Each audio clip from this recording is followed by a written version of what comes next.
This episode is brought to you by Sunrise Banks and Lifetime. Welcome to another episode of BTT Discussions. I'm your host, Mike J. This is a very special episode because we're live in studio. A lot of our episodes have been through Zoom, but now we have the opportunity to feel the energy in the room and dive in deeper into the stories of our guests. Today I have somebody special that I've known for the last couple of years, and I'm proud to have him on our podcast today. Jeff, welcome. Man, thank you so much for having me, Mike. It's really an honor to have some of the conversations that we have in person and behind the scenes, to be able to have it in front of an audience and be in person, man. Like, I've watched the podcast and it being on Zoom. First of all, I love your background that you have on Zoom. I miss that, but just being in person, man, it's a wonderful feeling. For sure. And, you know, we've had so much growth, both of us, since the time we've met. We met in, 2019, I believe. Yeah. And, like, you've done so much since then. I've done so much since then. Obviously, we've gone through the pandemic since then, and a lot has changed. So why don't you, introduce yourself to the audience as far as what you're doing today, and then we'll dive back into your journey. Sure. Appreciate that. Hi, everybody. My name is Jeff Aguy. I'm the founder of CEO of 2043 SBC. And, we named the company 2043 because in 2020, right before the pandemic, we had our son. And for me, it took me 23 years, like the year after graduating college, to really get it. And so by the time my son is 23 years old, I want him to be part of an economy that works for everyone. And so 2043, we work with private, public, and philanthropic partners to grow our economy in an inclusive way. I'm also the founding partner at Next, along with my other founding partner, Jonathan, where Next is a consulting firm that uses data and human-centered design in order to help organizations and large companies be at their best. So I'm super excited to be here again. And for sure. I don't know how much of my journey you want to know, you know what I mean? But I'm going to dive in. I'm going to dive in. Good stuff. We want to inspire our audience and let them know that they can do this stuff too, because that's what we're here for, right? I believe that, we're here on Earth to experience things and then figure out how to communicate those things to the next generation and to inspire them to be able to do better. And both of the companies you just mentioned are centered around those things. So let's jump back into your journey. Let's start like a little bit before college and just what that life was like, what inspired you, and kind of how that led to who you are today. Hey, man, that's a really deep question. I always tell people all the time that in America, my mom worked as a housekeeper and my dad worked as a factory worker. But before in Haiti, my dad owned his own fishing industry and my mom was his business manager. And, my dad came here when I was 4 years old. He left and used nothing but the sky to navigate his way to America. That's and then amazing. Later on brought our parents over, So I grew up with that Haitian culture, but then also I grew up in some of the most under-resourced neighborhoods in Tampa and in Hartford, Connecticut. So my upbringing was filled with not just seeing the challenges that existed, but seeing the innovation that our culture could produce.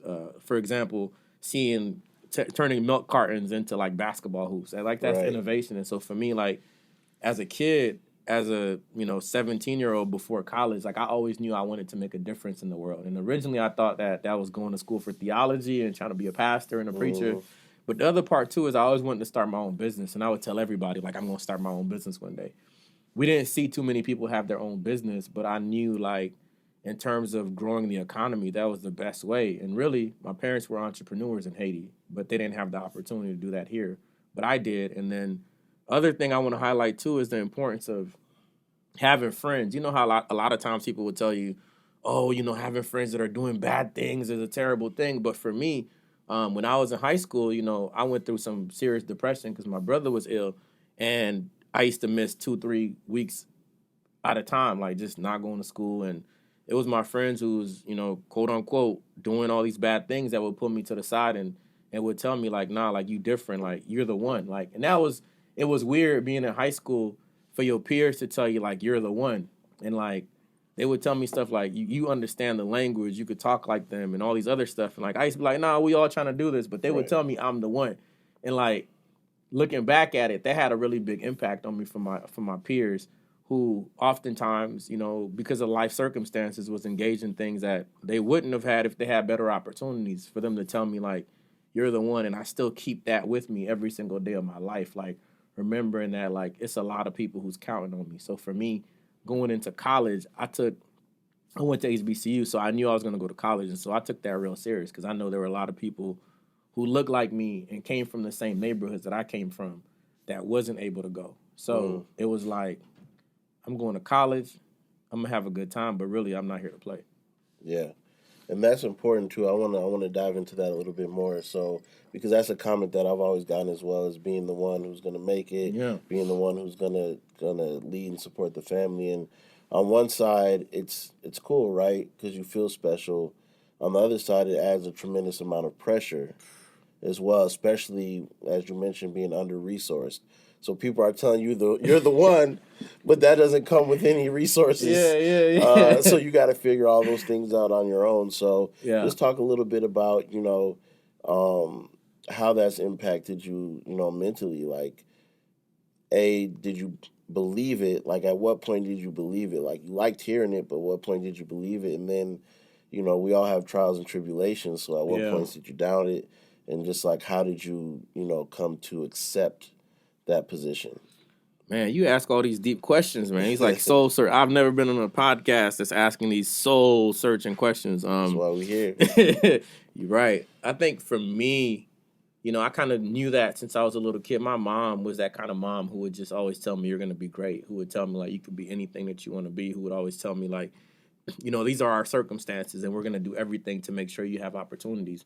So that concept of being the one or being chosen has always been the reality for my life. And so, it in college, it looked like me taking 18 credits, being in student government, but also being the co-founder of a research group with my university vice president, because this is what you do. Like, I just been around that. Like, you do what you got to do, right, to make it happen. And so, oftentimes you feel that pressure, but pressure do make diamonds. I think, that's what makes being a part of the entrepreneurial ecosystem a little bit easier because we're used to that pressure. Like, I'm used to that pressure. I'm used to that, like, if you don't make it, then it's going to affect other people that's coming up behind you. I'm used to that pressure. Like, if you don't get it right, then that there's people who might not have that opportunity.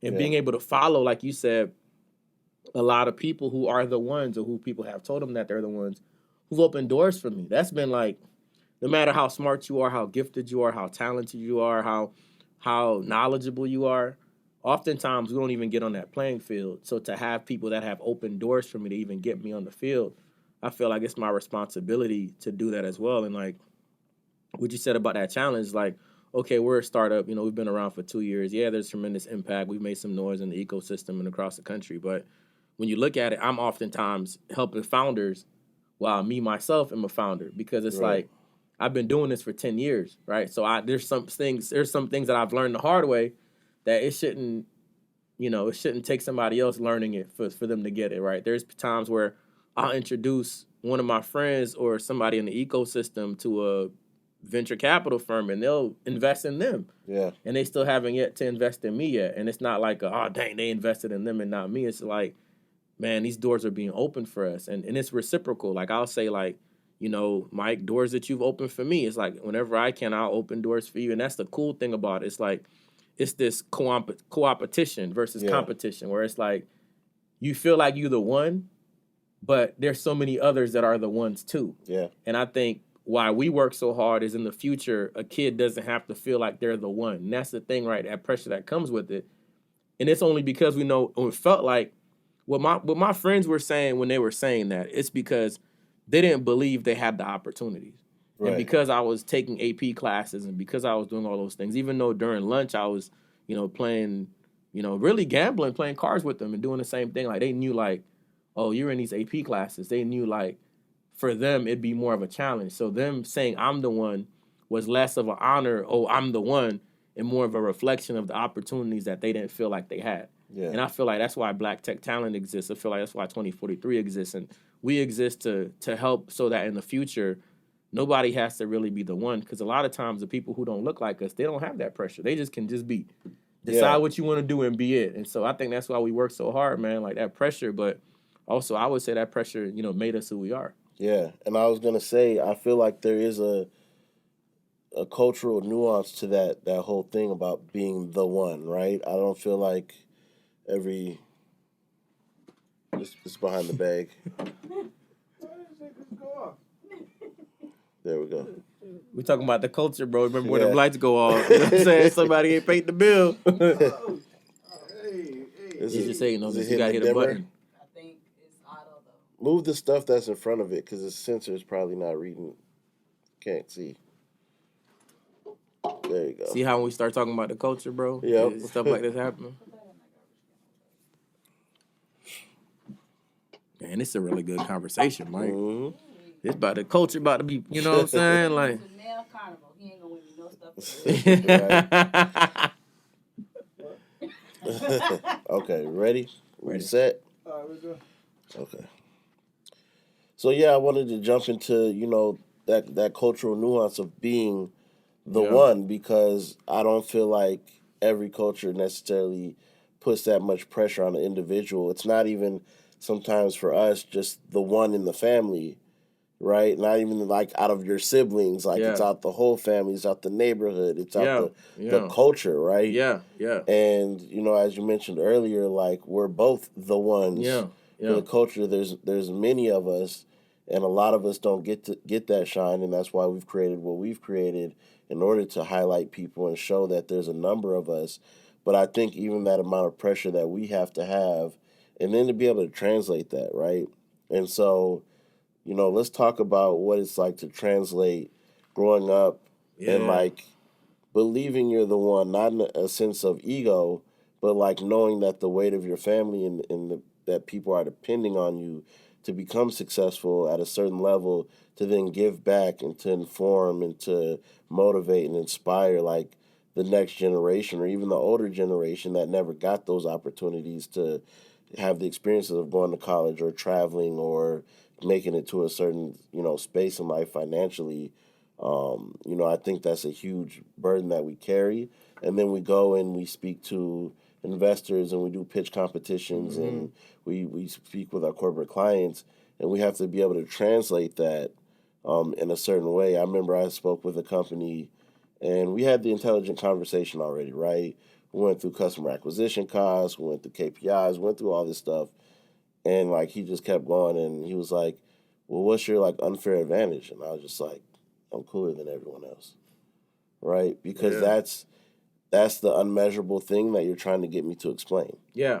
Certain people are destined to do certain things, and they fit the mold for certain things that are going to inspire our culture. So that answer might not be the answer you need for your culture, but in my culture, that's actually a huge factor in inspiring people by letting them know that it's cool to make it to a certain place in life. It's cool to be yourself. Technology is cool, right? These type of things are cool. Being a leader is cool. Yeah. And if you have somebody who is an example of that and then can display it and be supported, then that's how we shift the culture, and that's what we've been doing. So in your experience being the one and then having to come into this realm and grow your business to where it's grown, what's it been like trying to translate that without coming off, egotistical or cocky? Man, that's something I'm actually working on. I think one of the struggles of especially people who look like us is that we're not egotistical enough. When you look at capitalism, I'll give you a quick example. A lot of times when you look at the profile from a lot of the white males who graduated from Ivy League universities, there's a certain way they expect to be treated. So they come into the meeting with a certain vibe, with a certain way of how they'll communicate.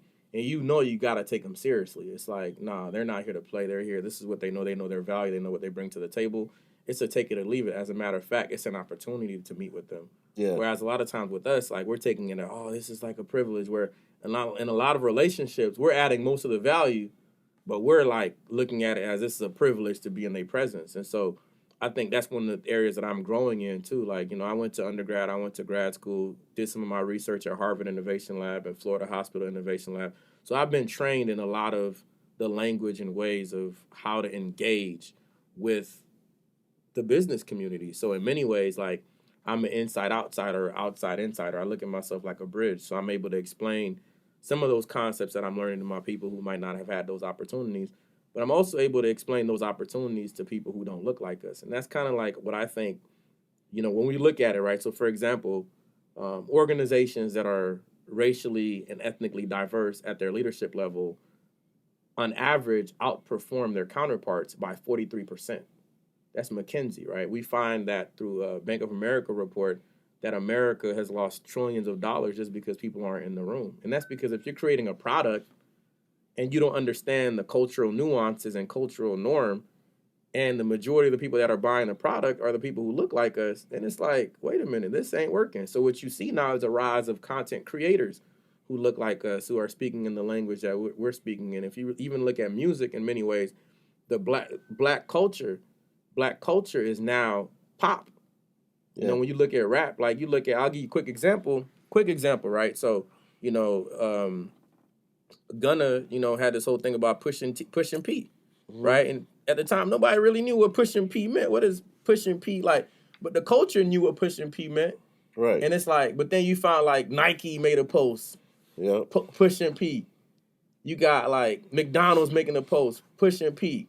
And that's the culture, right? And so our culture is mainstream. And I think it's the same thing in pitching to investors. I think a lot of times, one of the challenges that I've seen is when, you know, people who look like us make a pitch, investors, rather than asking the questions about the KPIs and, you know, what's the market size, they'll ask you questions like, why did you come up with this idea? Why do you think it'll work? And it's like, in the past, we would just respond to those questions. Yeah. But now, you know, if I'm in a meeting, quite frankly, not to be egotistical, but if I'm in a meeting and we're talking about, you know, what made you come up with this idea, I'll, you know, say, you know, I think that's important. But what's more important is we have, you know, $15 billion market size. Yeah. And I'm able to deliver that product because of where I come from in ways that my counterparts can't. In the past, I would try to explain that. Yeah. But it's a BS question. It's a question that's not even part of their evaluation. Yeah. So when they go back, as you know, with their investor group and their managing partners, they'll try to evaluate my pitch when they never ask me the questions based off of that actually matter. And right, that's kind of like one of them challenges that we have. But from growing up and being under that pressure and being hyper vigilant, because the thing too, when you grew up in the neighborhoods that we grew up in, you got to be able to evaluate danger. Yeah. So you got to be able to walk across the street and realize this person right here is packing. So if they say something crazy to me, it might not be the best thing to say something crazy back. Because I'm just not about that life. That hyper vigilant, you got to know, like, you know, this person right here, man, they might be racist. Like, that's a skill set that's developed because of trauma. Like, we're hyper vigilant. So when we walk into these spaces, into these rooms, oftentimes we have like this, and they'll call it emotional intelligence.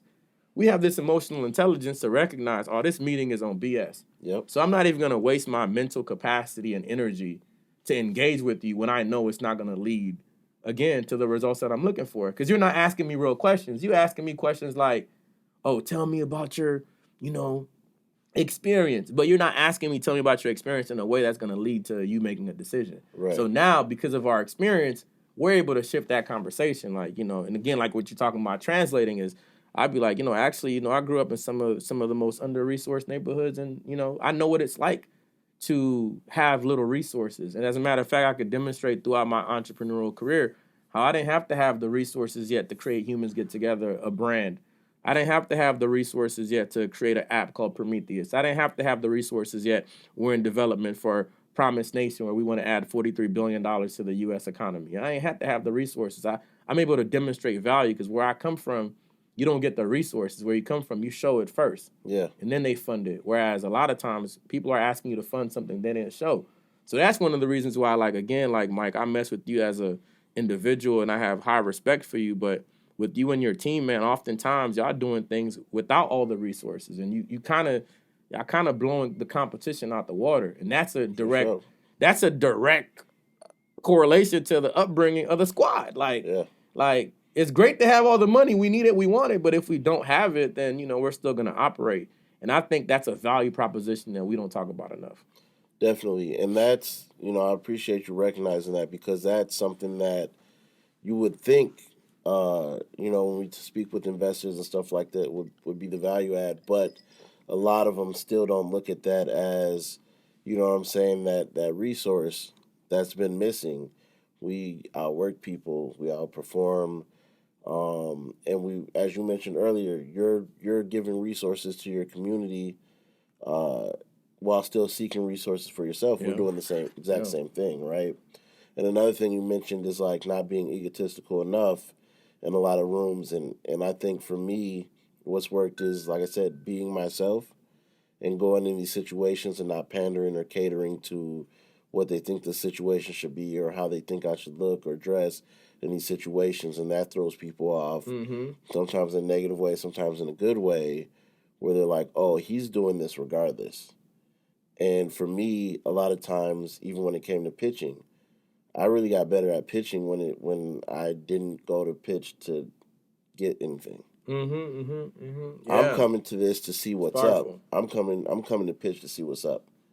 What are you about? This is my presentation, and what's your interest after I give my presentation? Versus when we start out, we're really like, we need this funding, and if we had this funding, we could do this, and this is an opportunity for funding, so I don't want to mess up. I don't want to come off nervous. I want to be liked, and now it's like, hey, we're doing this.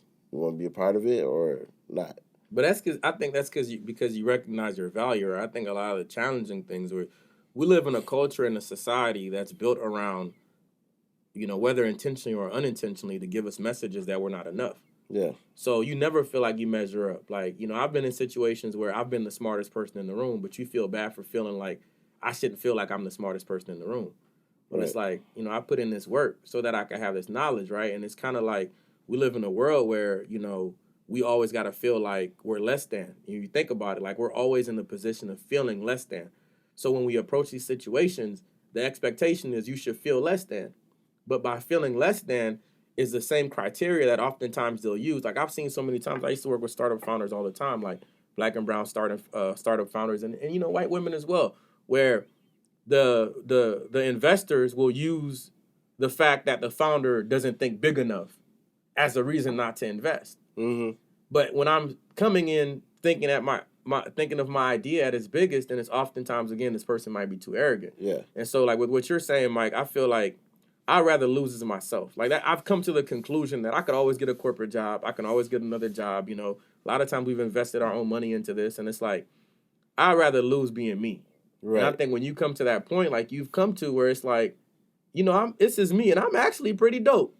Yeah. And by having that, what happens is you'll erase the people in your life who are not there to support you anyways. You'll get the right investors. You don't want an investor that's always reluctant to support. Because as a founder, when you say, based off of my knowledge as a founder, this is the ideal we need to execute, that's the same investor that's going to say, no, we should do it this way, or we should do it that way, or try to even do a hostile takeover. Yep. So in many ways, by showing up as yourself, you eliminate the people who aren't comfortable with you. And I think a lot of times we weren't told that. Yeah. So for me, like, in the ecosystem, most people wear hoodies and some jeans. That's what they're comfortable in, and that's great.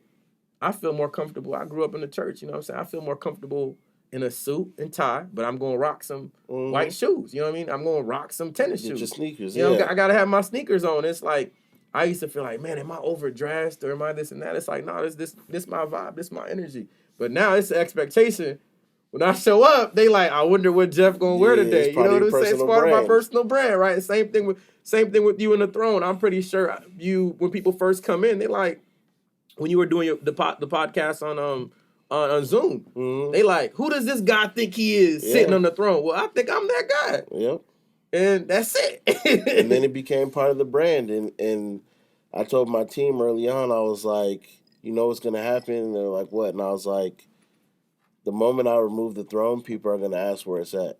That's first thing I did when I came in here. Like, bro, where's the throne? Yep. And so that's what happened because the podcast brought in a lot of business, right? It brought in a lot of awareness and a lot of business. And so people who were hitting me up for actual business meetings wanted the same experience as they saw on the podcast. Yeah. So when I'd be in a business meeting without the throne, they'd be like, oh, where's the throne? Or if I did have the throne, they'd be like, oh, I was wondering if you were going to have it. So it was an icebreaker for a lot of people. A lot of people liked it. Some people didn't like it, and the energy they gave was the energy of somebody I don't. First off, the Zoom episodes are shot in my office. I could be sitting on a yoga ball. This is my office. Yeah. This is my podcast. You know what I'm saying? So that just goes back to us having the power of knowing who we want to work with, how we want to represent ourselves, what our personal brands are. And I'm sure you've heard the term like being on a high horse. Yeah, you know? yeah. And I was having a conversation with one of my guys, and somebody was telling him to come off his high horse, and I was like, first off, you never come off your high horse. I was like, I'm a high horse breeder. I have a lot of high horses in my stable, and I bring them out whenever I need to, And the reason why I breed them is because there are other champions in the game, and they need their high horses, and they need somebody to let them know that these are for you. You don't come off your throne for somebody who's not on the throne. Yeah. No, that's powerful. I like that analogy. Like, man, that's really powerful. Like, when you think about how oftentimes, as black folk, we could talk about, diverse people of color, but I speak from my experience as a black person. And we're always told, like, not to dream big enough or not to. But that's where I think the concept of ownership is so important. That's why I like entrepreneurship. And I'll use a cultural idiom from Paid in Full. My favorite character, or second favorite character on Paid in Full, if you haven't watched it, it's key part of black culture. I know you've seen it. I'm talking about the audience. Yeah, I know you've seen it. They better have seen it. If you ain't seen it, you need to watch it, all right? I was going to say black card revoked, but if you don't have your black card, it might be an opportunity to earn one.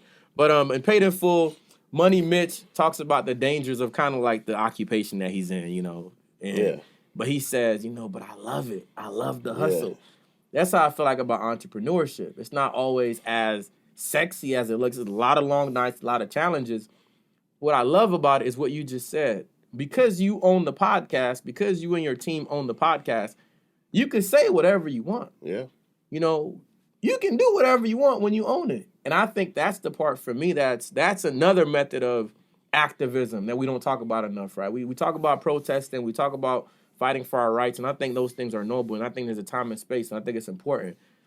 But disruptive innovation is our best form of protest. I said this like 4 years ago. Like, if you're creating value, people need you. Yeah. If people need you, you can create the rules. And that's what attracts me so much about entrepreneurship. And then you think about entrepreneurship in the areas of the things that we're doing, where not only are we owning our own stuff, but we're creating opportunities for more people to own stuff. You're creating opportunities with black tech talent for large corporations to find the talent that they're looking for. Yeah. So in that case, now that's somebody's household that has grown exponentially because a lot of these tech jobs are 100,000 plus, 6 figures and plus. So now that's money circulating into that household, right? That's changing the economy. That's changing the kids' version. So now because this household is making enough and so much money, especially with inflation, now that kid doesn't have to feel like they're the one, right? I think like about me, I'm working this hard so I could retire my mom and my dad. They retired, but, I want them to have that style of life that was whatever. But, we think about our kids, it's going to be really different. Like,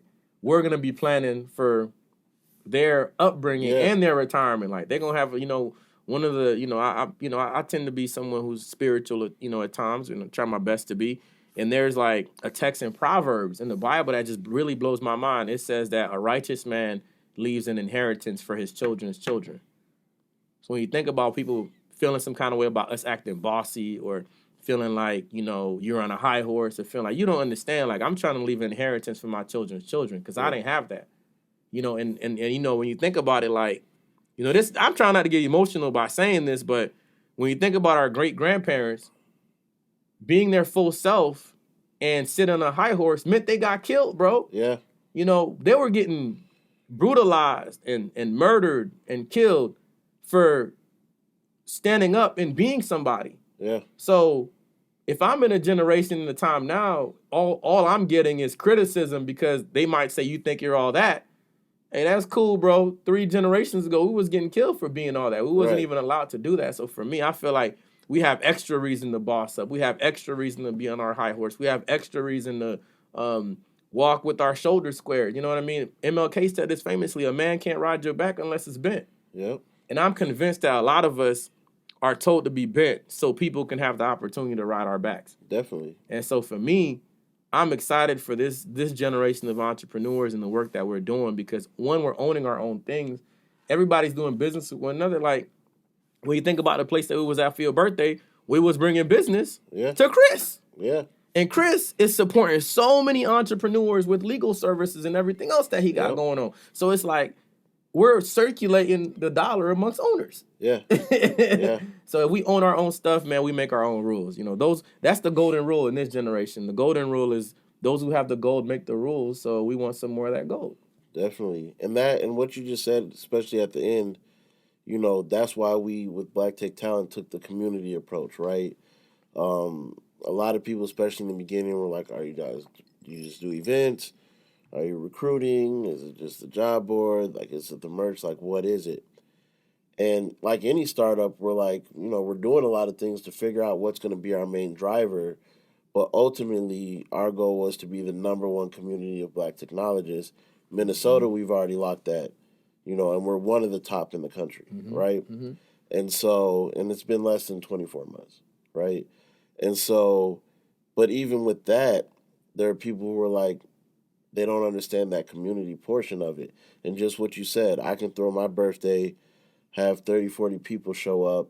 That's circulating money into an individual who's also circulating money into the community, who's also taking care of me every year for my birthday, that I've also done business with, that's also helped with our legal work for Black Tech Talent.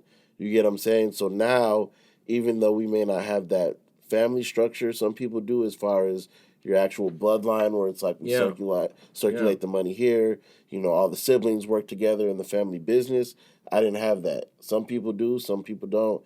I didn't have that. But now I can build a community around what I believe in and around what we believe in, and we can start to do that with each other and become family in that way.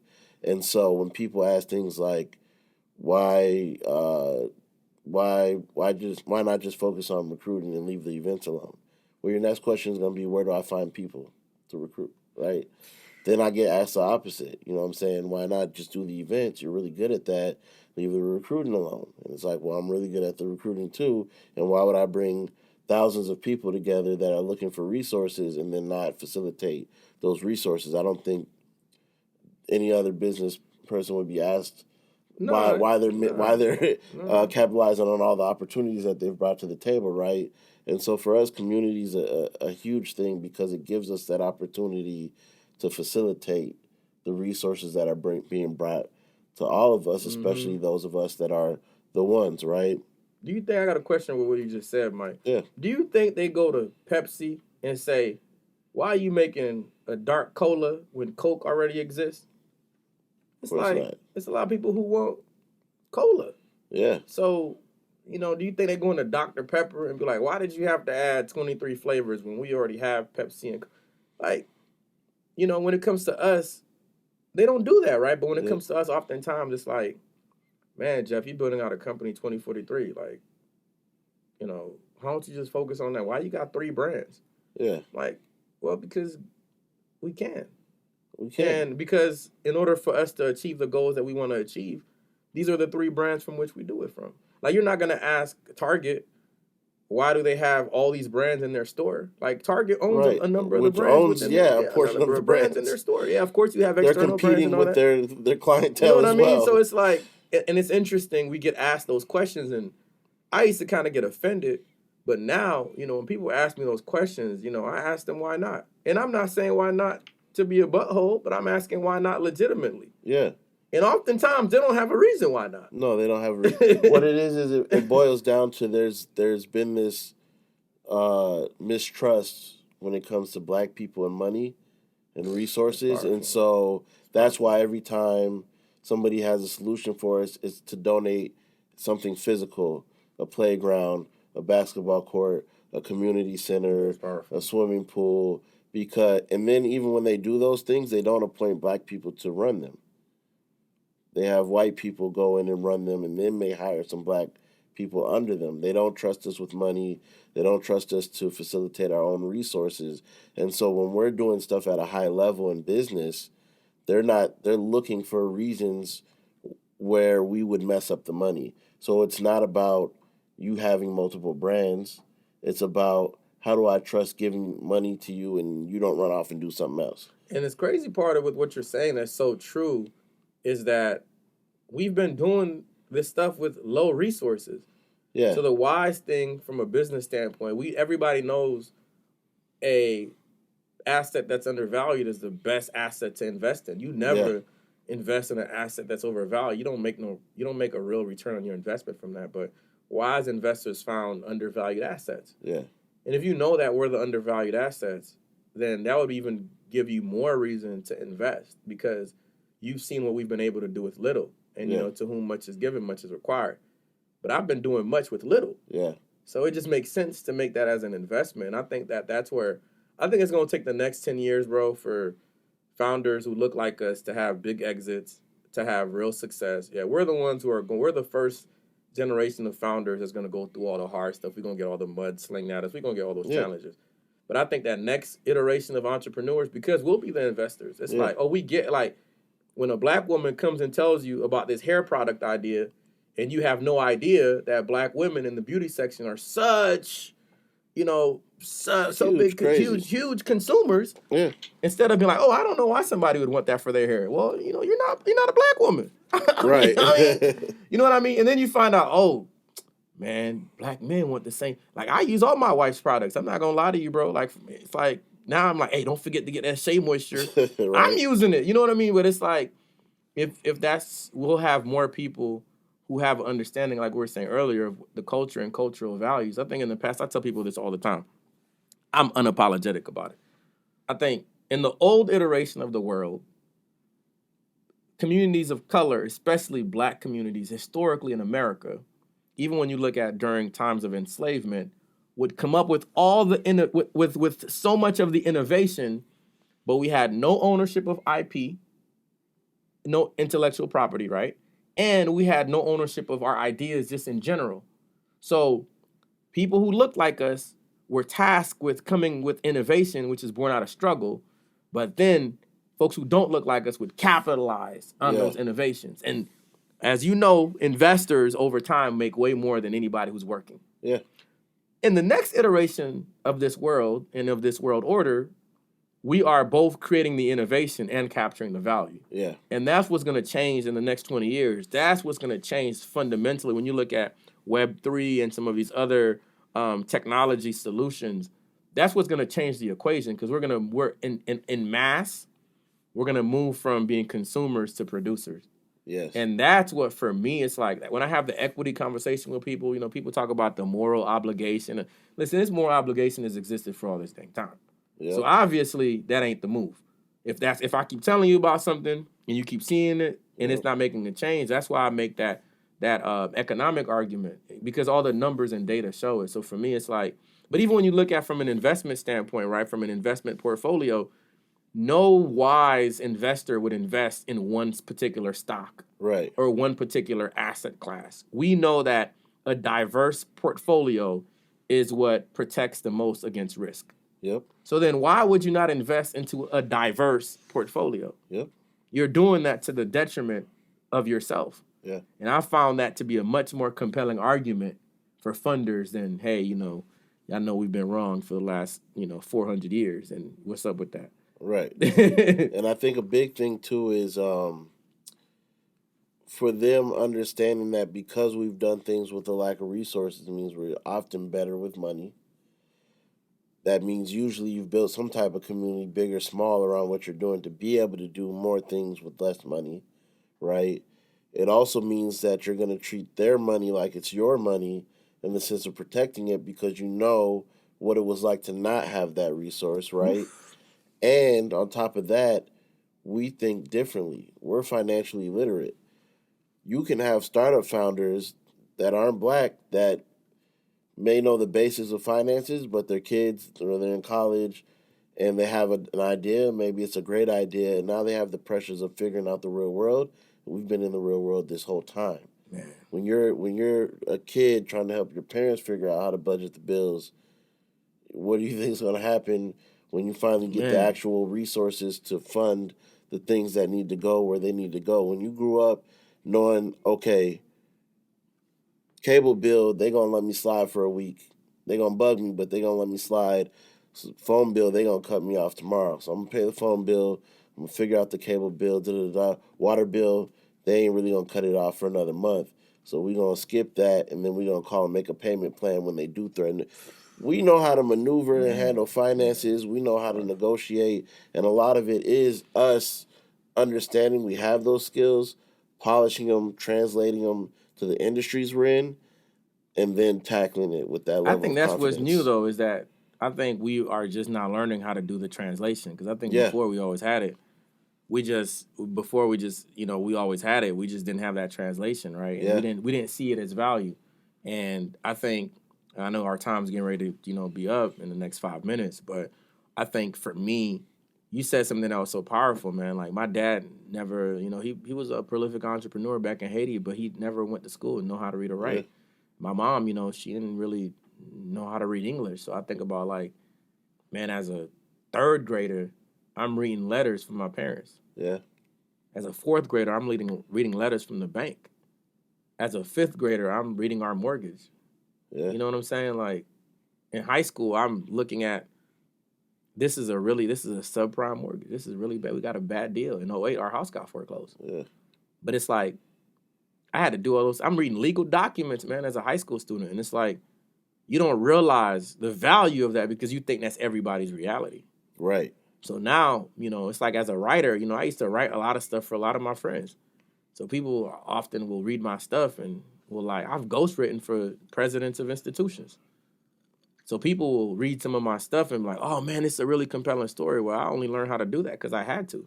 Right. So it's like what you're saying is, but because we're so used to it, we don't see it as, it's kind of like the things we used to do to our shoes to make it look different because we only had 3 pairs, or things we used to do to our clothes. We didn't look at that as a value. But now streetwear is Balenciaga streetwear. Yeah. Thousands of dollars.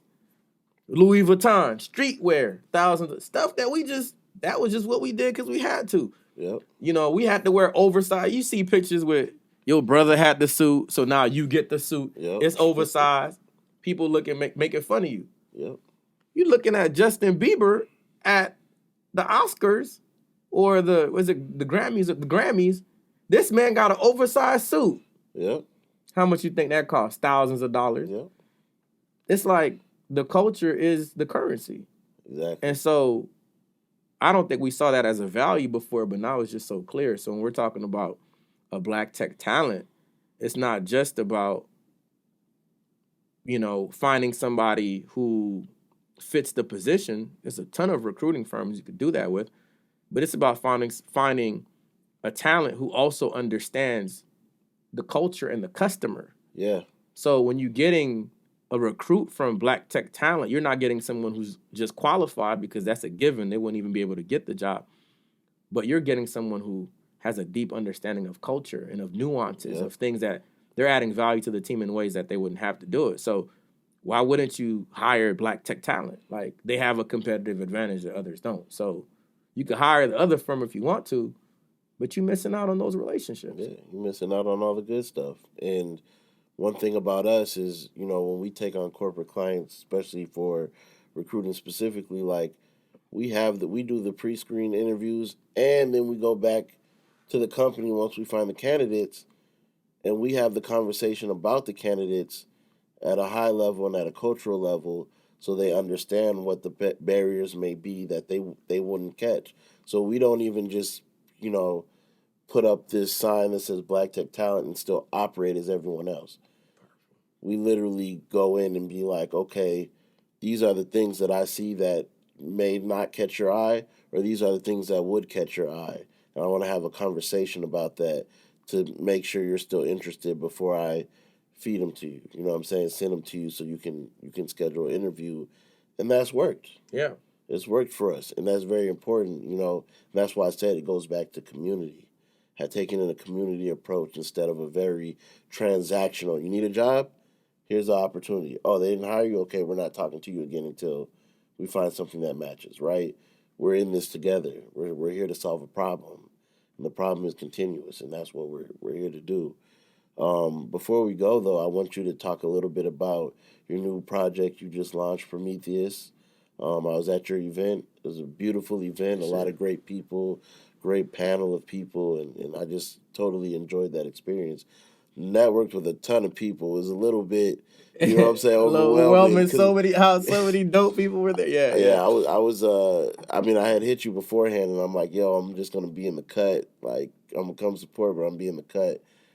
I didn't realize till later that you had my face on the TV. Oh yeah, man. You know. And so when I was in the cut, everyone was coming over to me. Listen.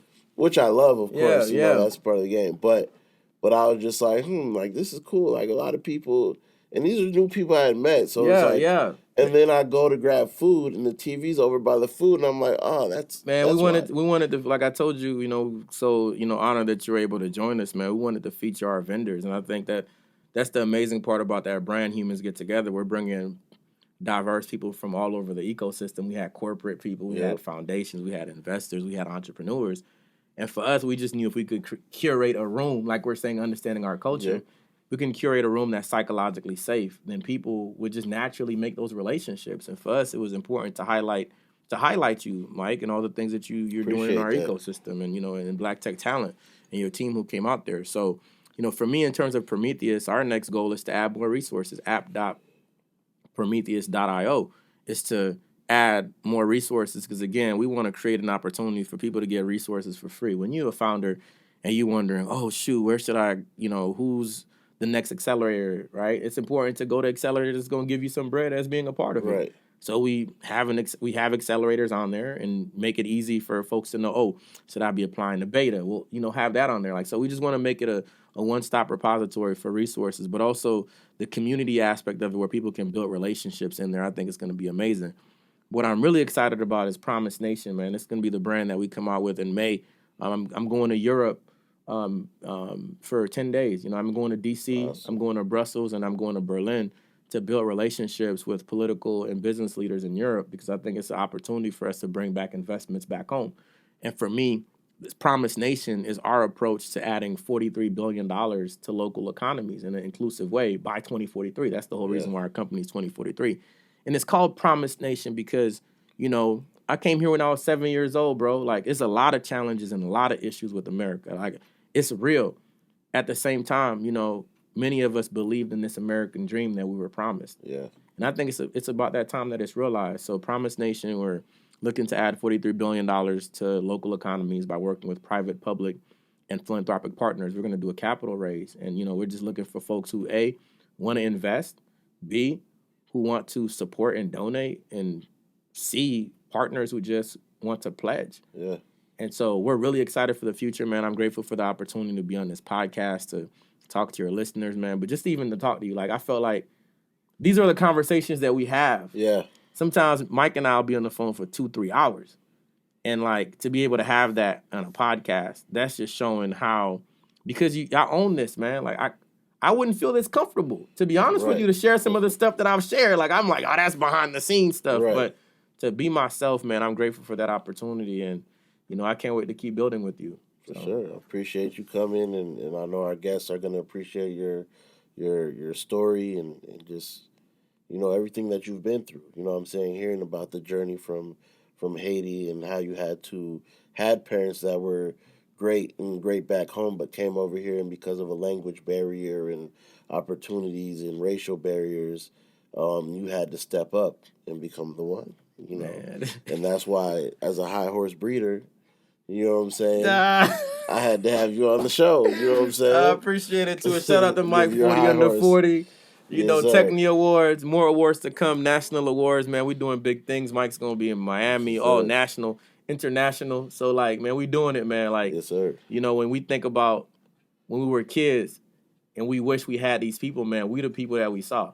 Exactly. To think about that, like, we're the people that we saw, man. And like, to be able to do it with integrity and authenticity, man, like, man, I love it. Yes, sir. We lit. With that said, it's the end of the episode. Thank you for tuning in to BTT Discussions, and we're out. This episode is brought to you by Sunrise Banks and Lifetime.